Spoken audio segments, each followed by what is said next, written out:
My screen, gonna get my screen shared here. Let's see. All right, Shannon, can I get a thumbs up from you if that looks good? All right, awesome. Great. Well, hi, everyone. My name is Allison, or Allie. I have no preference. Bell, and I am a farm to school specialist, along with Andrea Alma, who's currently out on maternity leave until January. And we work for the USDA in the Food and Nutrition Service. And the Food and Nutrition Service is an arm that manages a lot of child nutrition programs, and in addition to the Farm to School program and Farm to School grant program. The Food and Nutrition Service is divided up into 7 regions, as you can see on this map. And our region is based out of Denver and serves an 8-state region of Colorado, Wyoming, Montana, the Dakotas, Nebraska, Kansas, and Missouri. If there are other folks on the call today who are from maybe one of the other regions, that's great. The Farm to School grant program is a national grant program, so this is just a general informational webinar, but I'm also happy to connect you with the Farm to School specialists that are in your region. Our grant specialist, Anna Butner, also works for the region and helps support the grant program. And then Kathy Young is our Tribal Affairs Specialist. And Kathy, I'm going to turn over to you for a brief introduction. Okay. Hi, everyone.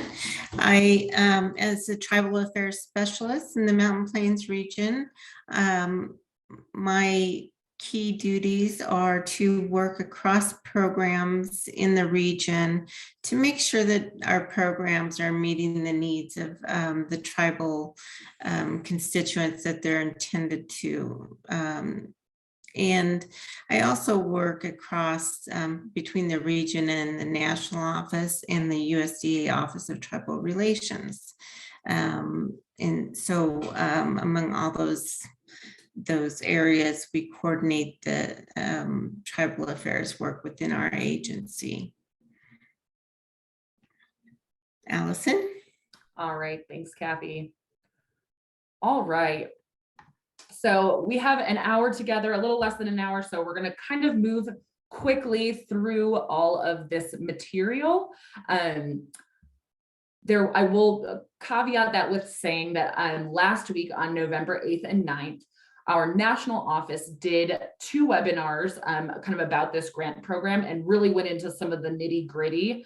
And they should be posting those this week on the website, and I'll have a link to that on our resources page at the end of this presentation. But a couple of the slides are actually from those presentations. And yeah, you can go back and listen to the webinars. They should post all of their slides. So there are a lot of resources out there, and I'll be sure to link to all of those.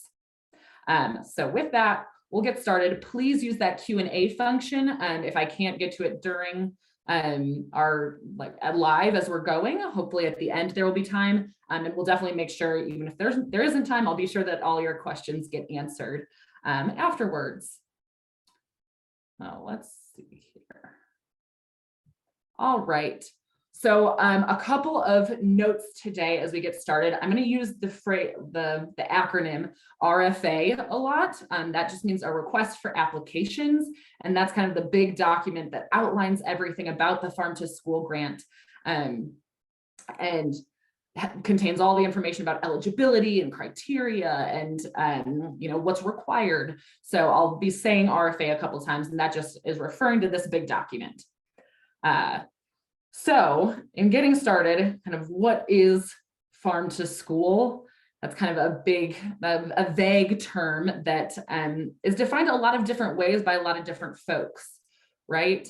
I don't know if the chat feature is working yet. If it is, I'd love to hear your ideas in the chat. If it's not, just think about what comes to mind for you when you think of Farm to School.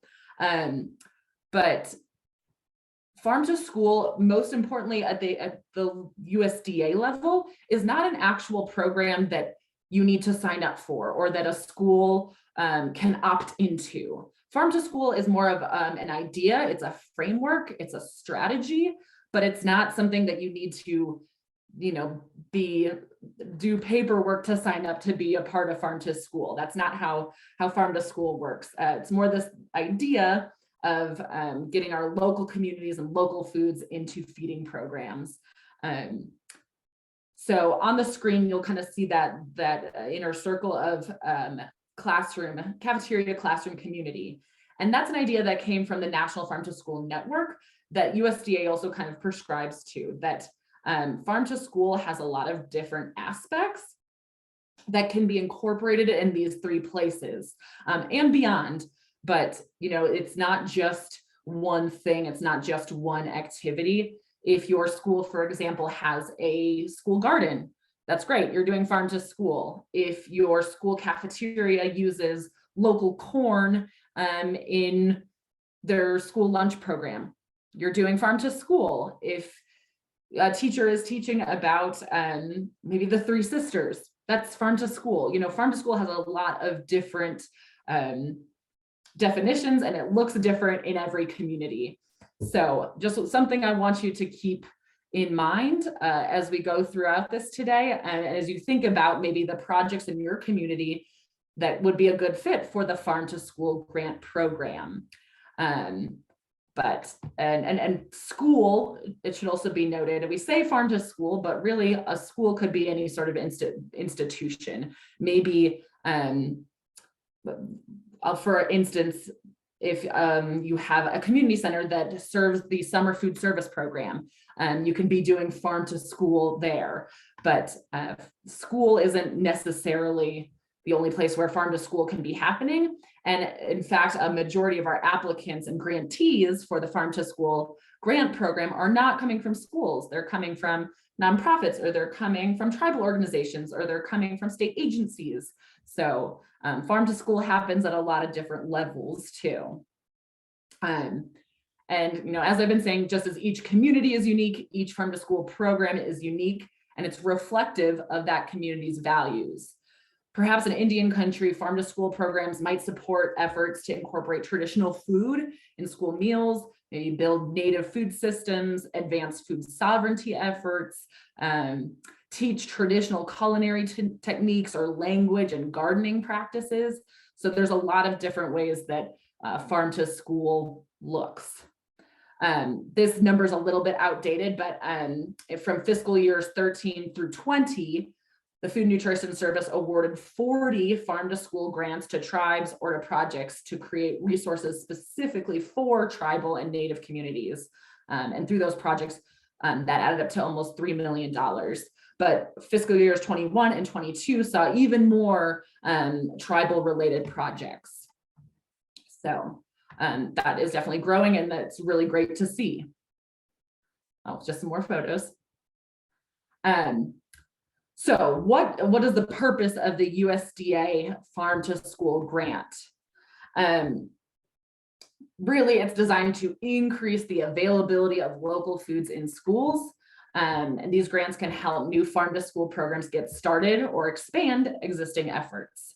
But yeah, it's a really wide range of activities, as you can see on the slide: training, planning, developing partnerships, creating new menu items, establishing supply chains, offering taste tests, purchasing equipment, planting school gardens, organizing field trips. So there are a lot of possibilities. And just this one kind of little bullet point at the bottom, I actually took that from the request for application, the RFA, on page 10, just to show an example of some of the activities that are supported by the grant program. And that's developing state level curriculum, toolkits, templates, and resources featuring local foods, gardens, food sovereignty, and or agricultural education. So that is something that is a priority for the USDA, and definitely something that can be funded through this grant program. All right, so we're going to get into a couple of the nuts and bolts here before we hopefully hear from one of our grantees. So who is eligible as a lead applicant? This is kind of the first thing you need to identify when you decide that you want to apply for a farm to school grant. So many different organizations can apply for the farm to school grant, but each organization can only submit one application as the lead applicant. But they can partner with other lead applicants on multiple applications. So when applying, you will be asked to make it clear in your application what type of eligible entity you are, so that we can be sure that you're eligible. If the lead applicant does not operate or administer the National School Lunch Program, the Child and Adult Care Food Program, the Summer Food Service Program, and or the School Breakfast Program, those are all of USDA's feeding programs. If they do not administer or operate one of those, then they are required to include at least one letter of commitment from an organization that does operate one of those feeding programs. So again, it's not necessary that you do operate, but you need that letter of commitment. So maybe it's from your local, if you're a nonprofit and you don't operate one of those, maybe you just need a letter of support from your local school that does the National School Lunch Program. So something to keep in mind. And please ensure that you indicate the appropriate entity type based on your organization's participation in these programs, and that you include the required documentation. So the RFA has a lot of additional guidance on what each of these entity type means.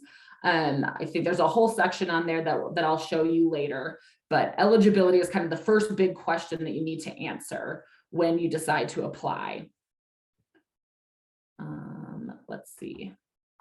Oh yeah, interested agricultural producer applicants should also note that this opportunity is again available for small to medium-sized producers, but more specific definitions for eligible producers can again be found in section 3 of the RFA. Finally, note that throughout this presentation in the RFA, the term farm to school is used, but remember that school includes those institutions that we just talked about. So again, with this big eligibility question, who's not eligible as a lead applicant? So there's a couple of them. Institutions of higher learning, such as colleges and universities. Universities and university foundations are not eligible, no matter their 501c3 status. Cooperative extension services. So extension programs aren't eligible regardless of state or local agency status. Again, they can't be the lead applicant, but we do have extension programs that partner and are maybe included in the application. They're just not that lead applicant. Individual parents or teachers, hospitals or hospital foundations. So again, these institutions again can be partners, can be contracted. They could even be sources of maybe the non-federal match for the grant program, which I'll talk about later. They just can't be that lead applicant on the application. Okay, so some of the 2023 priorities for the USDA. These are important because there's actually kind of a bonus priority point section where you'll get to check off if your organization or your application meets any of these priorities, and you'll get bonus points based on that. So applicants can declare if they meet a priority group using the checklist, and it's found in Appendix C of the RFA. So we'll take a look at some of these applications that serve a high proportion of children, at least 40% or more, eligible for free or reduced priced meals. That information can usually pretty easily be found, but by school. But that is part of the National School Lunch Program. The National School Lunch Program, they look at eligibility, and that's based on family income and a number of other factors. But that's usually pretty easily found information. The applicant is an agricultural producer or group of agricultural producers. The applicant is an Indian tribal organization or an entity led and staffed by Native Americans and serving Native American communities. Applicant is an organization led and staffed by Black or African Americans serving Black and African American communities. The applicant is an organization led and staffed by people of color and serving communities of color. So that's Black and African American, American Indian, Alaskan Native, Hispanic, Latino, Asian, and/or Pacific Islander. And projects operating in and serving eligible schools and sites located in rural areas. So a number of different priorities there, and a number of different ways that you could receive extra bonus points in your application if your project meets any of these criteria. All right, I'm going to talk for just a moment on the different types of grant tracks that we have. So there are 3 different grant tracks, and applicants can choose one of them when they decide to apply. So the turnkey track is best for applicants that are interested in a specific project offered by the USDA and who are prepared to submit a simplified application. And we'll go a little bit more into what that means. But you can see they all have, actually they can all be 12 or 24 months for the timeline, but they do have different funding amounts. The implementation grant track is for organizations who may have farm to school experience and who want to accomplish a certain slate of activities. So implementation grant applicants might be interested in either a unique or an innovative project, or perhaps have a multifaceted project that incorporates one or more elements found in the turnkey track. Let's see.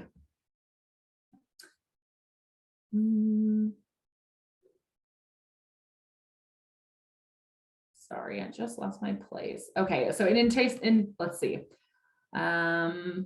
As only one application is permitted per applicant, organizations interested in turnkey projects, but who also want to create their own activities, may find that the implementation is the right track. So in anticipation of authority to provide grants of up to $500,000, USDA will consider proposals of up to $500,000 for 2 specific types of applicants. So that's for state agencies, and then for other eligible organizations who are proposing projects where activities are national in scope or will occur in multiple states. So again, to request up to $500,000, you need to be a state agency or working across state lines. And final award decisions will depend on the final appropriations language. So the state agency grant track is specifically for state agencies looking to support farm to school efforts in their state. Though one of the projects available in the turnkey track is for planning activities only, implementation or state agency proposals may include some planning focused activities for long-term projects. So you can include, time for planning, staff time around those kinds of activities. Let's see. So please note, while specific application requirements vary by all track, all applicants are required to submit a budget narrative. So we're going to go a little bit more into these. So the implementation and state agency tracks, again, have this full funding range. The timeline, the entity eligibility varies by the track, and the project narrative structure is the same for both of these tracks. The implementation track is reserved for eligible schools and institutions, nonprofit entities, local agencies, Indian tribal organizations, and agricultural producers, or groups of agricultural producers. So let's go over, see, this is true for all tracks. You have to attend a mandatory grantee training hosted by USDA, and you do budget for this in your budget narrative. And applicants propose their own activities. Again, this is if you already have a project idea kind of fleshed out, or if you've been working on something in your community, this is a better track. Again, in the RFA, there's a lot more information, and I'll show you where that is here in just a little bit. The turnkey track, this one is a little bit more common, and this is really designed for a range of farm to school experience, but it is a shorter and simpler application. The available projects may be a good fit for a wide variety of applicants, and again, this shorter and simpler application can really help speed this process along. And it's meant to let the applicant spend less time and resources on the actual application itself. The applicants to turnkey grants must choose one of 3 projects and agree to complete all the required activities during the period of performance. So with the turnkey projects, again, it's a simplified application, but you have to you choose one of these tracks kind of within the turnkey track itself. So the turnkey projects can include either action planning or agricultural education curriculum, or edible gardens. So those are kind of the three sub projects that you would choose one of those within the turnkey if you would like to apply to the turnkey track. And then your activities, there are actually predetermined set of activities for each turnkey project that's provided by FNS, and these are all listed in the RFA.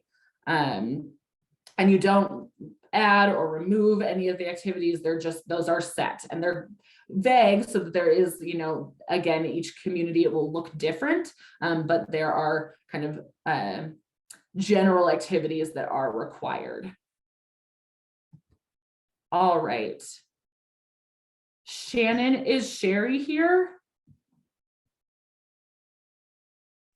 No, she is not on the call. Oh, well, shoot. Okay. Well, we were going to have Sharei Ricketts. She's from the Little Wound School Board. She did send me this slide. Rats. But they are one of our current grantees, and they have an implementation grant.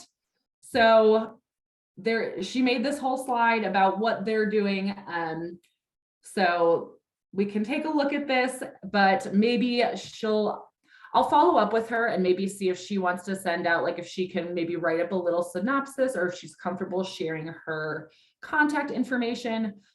Just as, you know, someone from Indian country who did apply successfully for a grant, and they're using it for a really cool project. So they're really using it, as you can see here, for their school's graduates because they needed experience and training for employment opportunities.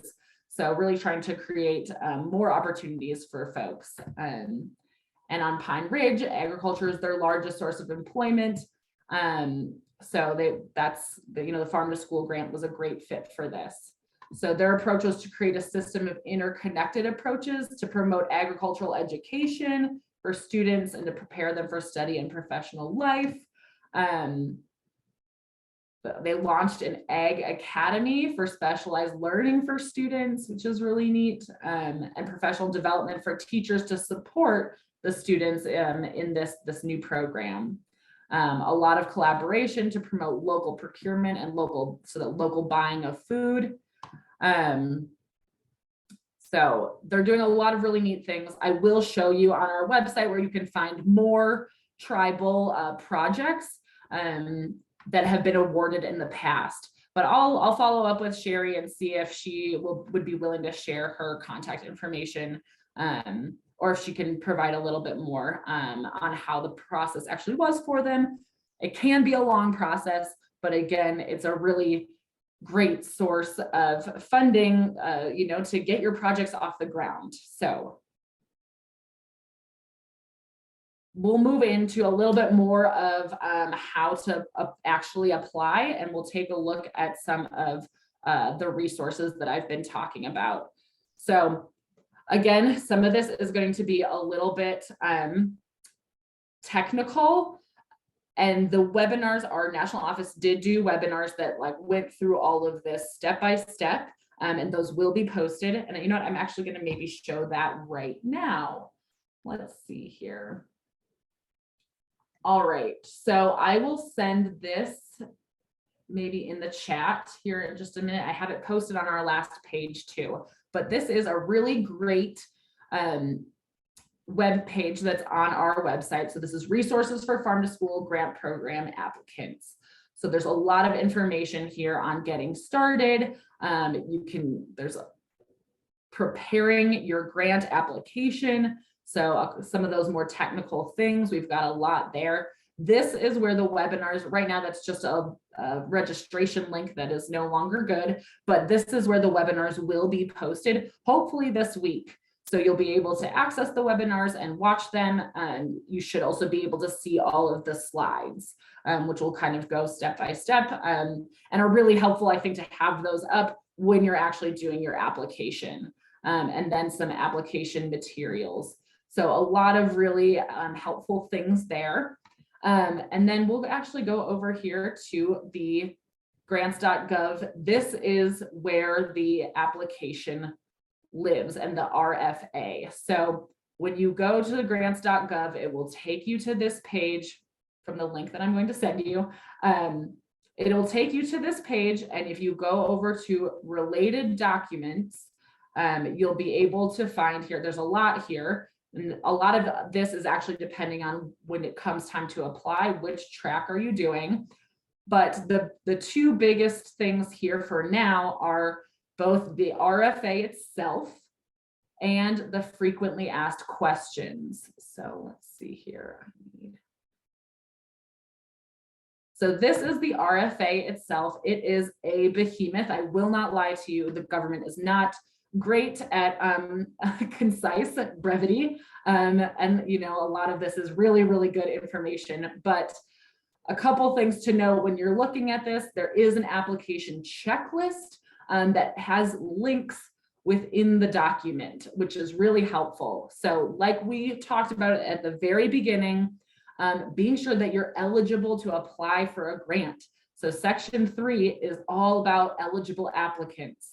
So, and a whole section on ITOs. So this is a really important thing to be looking at, and some other eligibility criteria. So this section is really, really important. Let's see, and it's got this information about the grant tracks, so you can read more and decide which one might be a good fit for your community, for your organization, for your project, what have you. And yeah, just a lot more information in here. So this is going to be really the key document that you look at. And then this one is the frequently asked questions. This document has some really great information in it too. Again, especially around that eligibility question. So page 4 is eligibility. And I will say on like the national office webinars, questions of eligibility were the ones most often coming up. So please look in the RFA, look at this this FAQ page, because this is really going to have a treasure trove of information on those eligibility questions. I will also take this opportunity to say that our national office is being a little bit particular this year in terms of answering like specific eligibility questions. And this comes from a need to be consistent across all potential applicants. So you might reach out about a question and we refer you back to one of these documents. And that is not because we're not trying to be unhelpful. A lot of that is just legally what we need to do to ensure that we're not giving any potential grantee preference or insider information or anything like that. So just be aware that we will often refer you back to one of these documents, and that is really just in an effort to be consistent. So 3 great resources we just looked at, the resources page on USDA, the grants.gov page that has the RFA, and the FAQs. So again, I will link all of those in the chat here shortly, and they are in this presentation, which I will send to Shannon so that she can send to all attendees as well, and all the links will be in there. So we'll go back here. Oh no, oh no. Sorry, bear with me, folks. All right, so this is back where we were. Here we go. All right. So a little bit of an application overview. There are a couple more specific things that we need to do in order to actually apply to this grant. So when it comes to the process of submitting the application in grants.gov, there are a number of steps that all the applicants need to complete. So your organization, let's see, be sure you're giving yourself enough time to complete all these steps. And your organization maybe already has a unique entity identifier, a UEI number, but you'll want to check and make sure that you have that handy because you'll need it for the next step, which is to register in the system for award management. If you don't have a UEI, there are further instructions in the RFA of how to do that. So then, yeah, you will have to register in the system for award management. Once your SAM registration is complete, then you can create a grants.gov account. So first-time applicants must complete all these steps. None of them can be skipped. They don't have any fees associated, but they just might take time. So definitely encourage you all, if this is something that you're thinking will be a good fit for your project or for your community, get started. The final application, I have this in here on a later slide too, is due by the close of day by, I think, midnight at Eastern time, or 11:59 p.m. Eastern time on January 6th. So we still have well over a month, but giving yourself time with some of these more tedious tasks is a good idea. So grants.gov does have a 24-hour help desk, email address, all that good kind of stuff that I've got on a later slide too. So there are ways to get help with any one of these steps. All right. So this first step is with sam.gov. So this will be on page 38 in the RFA. Again, let's see, we're at almost 140. So I'm not going to go through each of these specifically. Again, I will send you these so you can read through them, but just big picture, you've got your UEI number, then you make this system award management. You're going to complete your registration here. So we've got, I think it's helpful again to have these slides up as you're actually doing the step. All right. Oh, I don't know why. Step one and then step one again. Okay. But the UEI number and SAM are kind of those two related things. Then once you have your UEI and your SAM registration complete, then you make a grants.gov account. And again, so that grants.gov link was the one we were just at. So in there is where you will complete this registration. You can see it even has like the nice photo. So you'll go to applicants tab at the top and register your organization. You will need to have that UEI and that SAM information handy when you go to create your grants.gov account. So, and there is this handy, again, this link will be in the slides when I send them out, but there is a nice YouTube video on how to register that will show you that step by step. All right, so during the step 3, your eBiz point of contact is a POC will designate roles for users in grants.gov. So again, this is a lot of really technical information, but the authorized organization representative is the primary role to be assigned. So, you know, when you're ready to actually register, think about the people that are going to be involved in this grant and who are going to be the people that would be responsible, because there is reporting associated with, you know, some like semi-annual reports and some financial reporting. So you'll need to be sure that you have your team assembled when you're going to do these steps. Completing and submitting your application. You can notably begin an application, save it, and come back later to finish it. So you don't have to sit down all at one time and do that. There are definitely some other attachments that need to be added when you do a complete application. And like I showed you on that RFA, that first page was that applicant checklist, and that will have everything you need to be sure that you have a complete application that you are submitting. That is definitely another pro to submitting early, is that if something is missing, that it will notify you. So getting your application in early so that you can be sure that it was in fact a complete application is a great idea. All right, so after you submit the application, you'll receive some emails from grants.gov just that are verifying that you did actually submit and has received your application, and verifying if there are any errors. So again, getting it in early is nice. Let's see, the acknowledgement email alone doesn't mean that you have successfully submitted your application though. Grants.gov will then send another email that will indicate if there are any errors with your application. If there are no errors, this email will indicate that the application was successfully accepted or validated. Otherwise, you do have time to make changes and resubmit. Again, applying early is good, and that will give you that time to resubmit or change any of those things should you need to. All right, so we're gonna step out of those steps for a second and talk about budget, because I think this is one of the biggest things that is on folks' mind as they apply for a grant. You all know your communities, you know your organizations, you probably know the work or the project that you want to get done, and that's the really exciting stuff.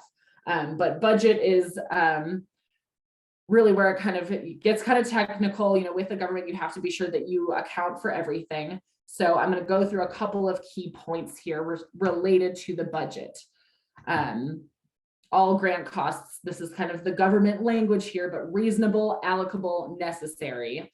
And funding, match funding is required, and I'll be going over that in just a moment. But some examples of allowable costs are salaries, supplies, travel. Like I said, the travel to the first grantee meeting is required, but you include that in your budget.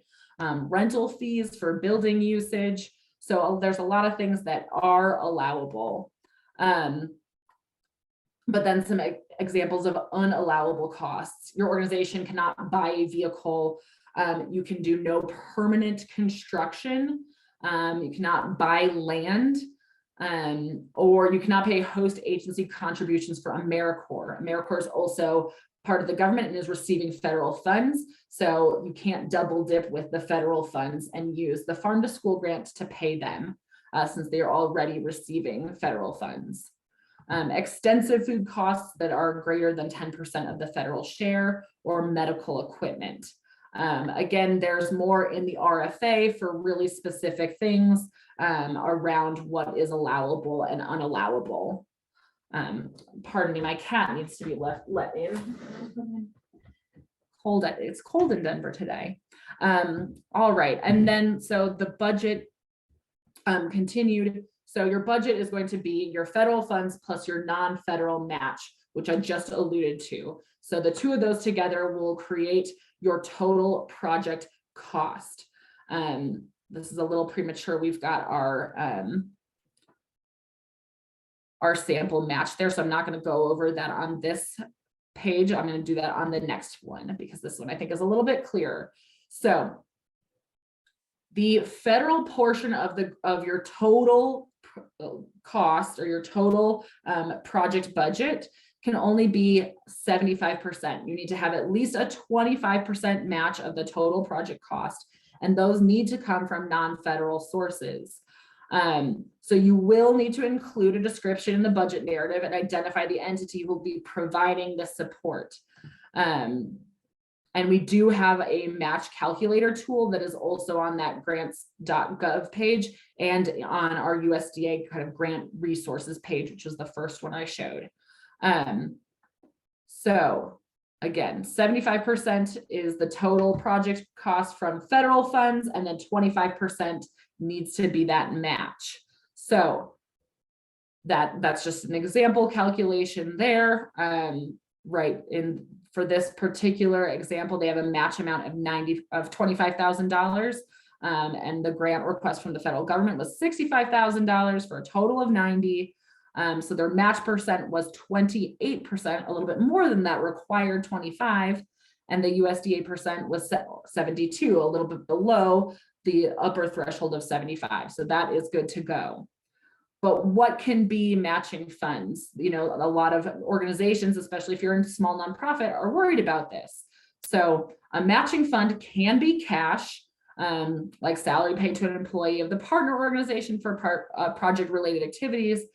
But of note, matching funds can be in kind. So it can be the value of loaned or donated equipment based on fair market value, or value of volunteer time spent on project activities. We've seen in the past that staff will also donate their time to a particular activity. Those can be used towards your in-kind matching funds towards that 25% you need.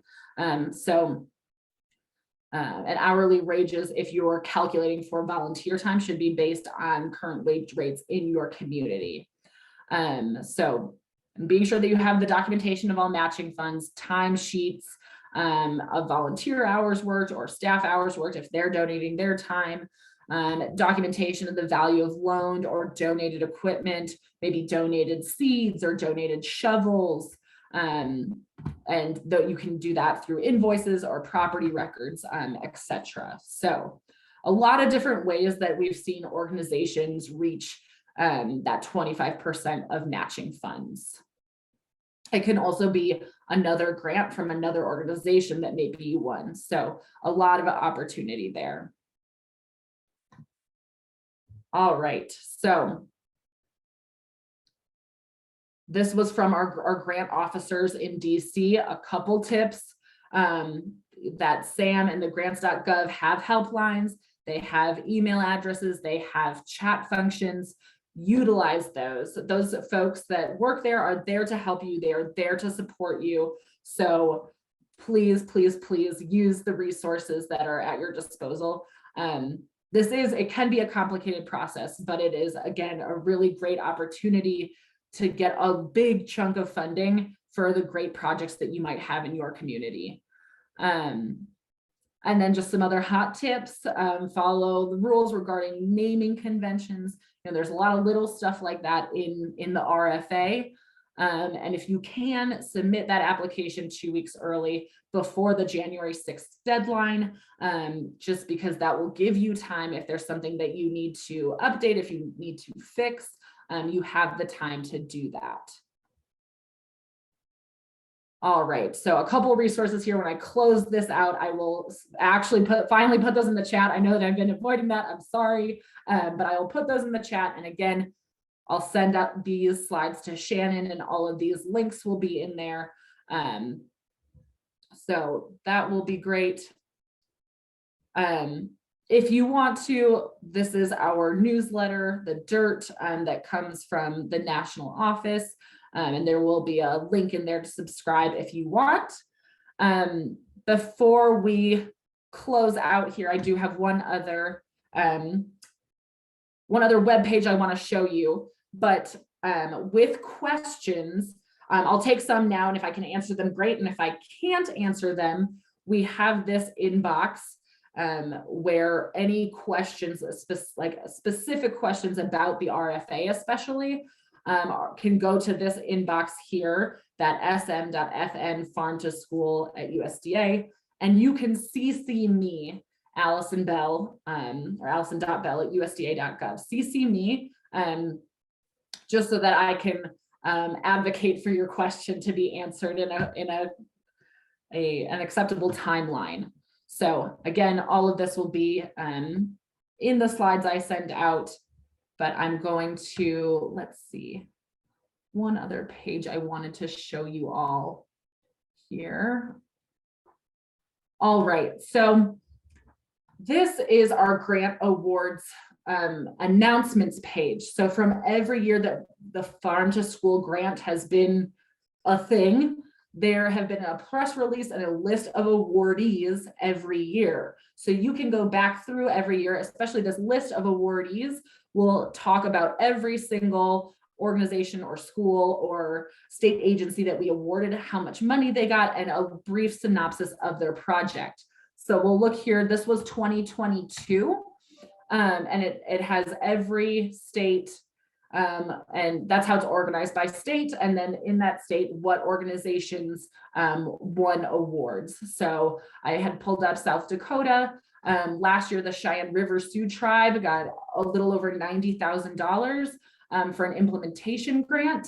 And I believe this was to get more bison into, let's see, they were, working with the Buffalo Authority Corporation to get locally sourced protein into the schools. So that was a really cool project that is still ongoing. The Lower Brule schools, we're working with the Lower Brule tribe, and they won $100,000 also for an implementation grant.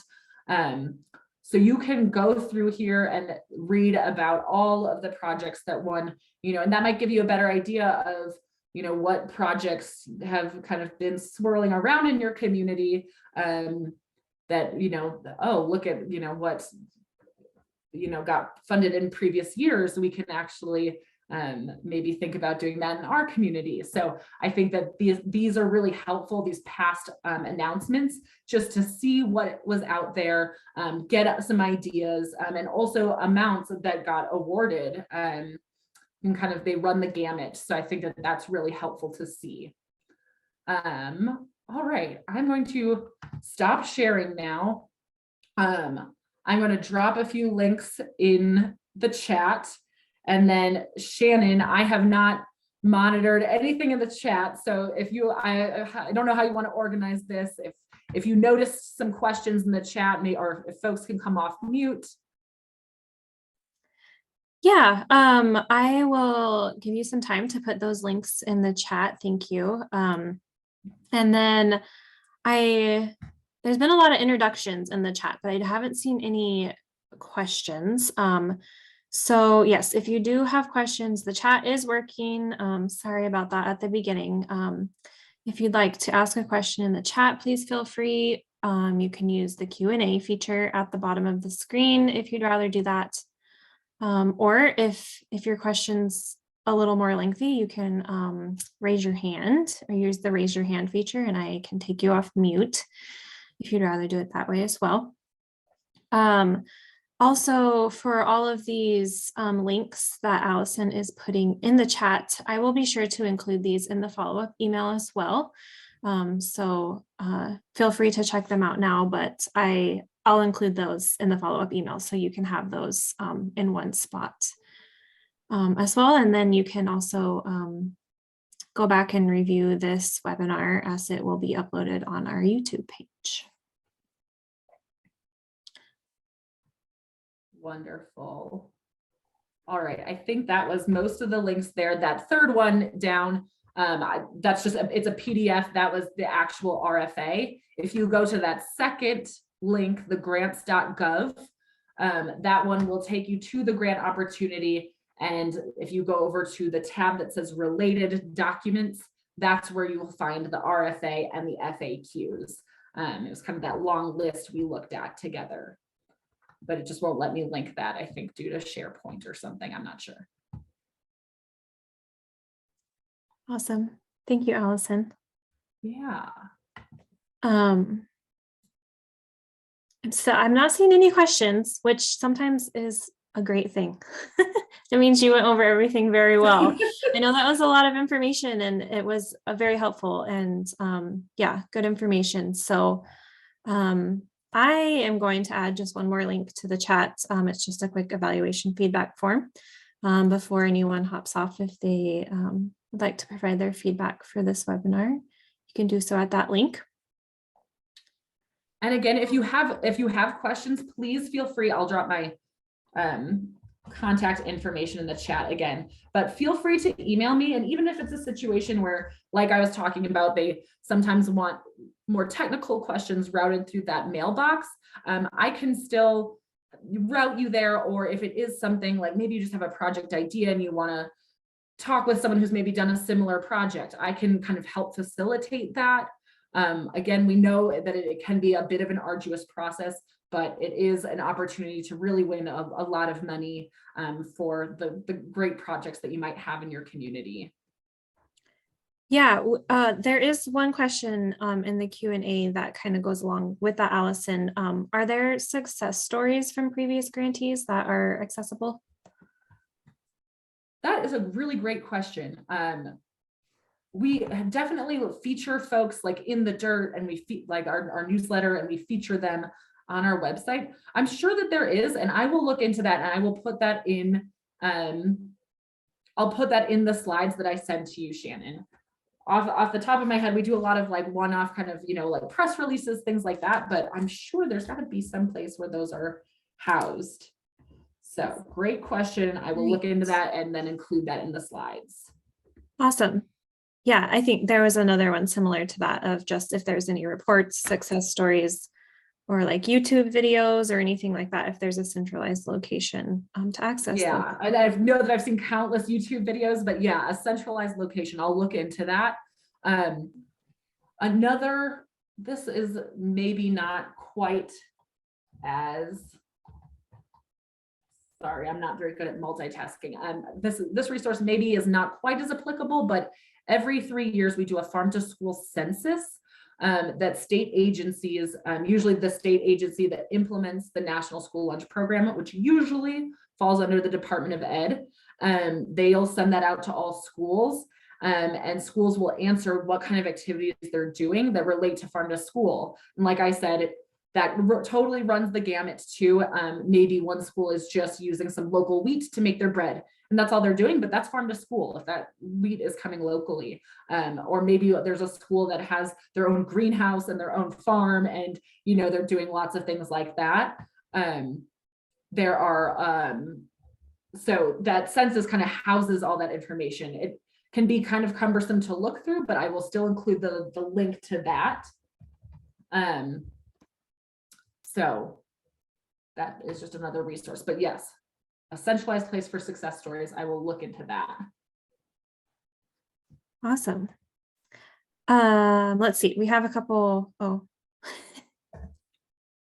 There was a question asked and then you went and answered it without having to be asked. So about the census data. So thank you. Super, super.